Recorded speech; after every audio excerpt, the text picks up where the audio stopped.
حضرت عیسیٰ علیہ السلام کی ملاقات ابلیس سے ہوئی۔ وہ 4 گدھوں کو ہانک رہا تھا۔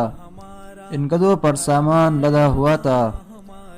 حضرت عیسیٰ علیہ السلام نے ابلیس سے ان گدھوں کے ہانکنے اور سامان کے بارے میں پوچھا۔ ابلیس نے جواب میں کہا کہ تجارت کا سامان ان گدھوں پر لدا ہوا ہے اور خریدنے والوں کی تلاش کر رہا ہوں۔ حضرت عیسیٰ علیہ السلام نے اس کی بات سن کر پوچھا، پہلے گدھے پر کیا سامان ہے؟ ابلیس نے کہا، ظلم۔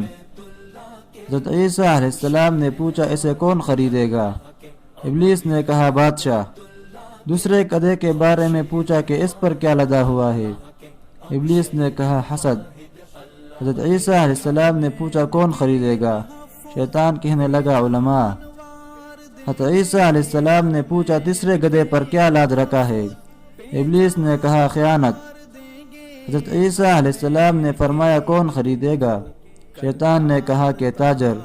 پھر چوتھے گدھے کے بارے میں پوچھا کہ اس پر کیا لاد رکھا ہے؟ ابلیس نے کہا، مکر و فریب۔ حضرت عیسیٰ علیہ السلام نے پوچھا، اسے کون خریدے گا؟ شیطان نے کہا، عورتیں۔ اس ویڈیو کو ثواب کی نیت سے شیئر کریں اور اس طرح کی مزید معلوماتی ویڈیو کے لیے ہمارے چینل کو سبسکرائب کریں۔ ملتے ہیں انشاءاللہ اگلی ویڈیو میں، تب تک کے لیے اللہ حافظ۔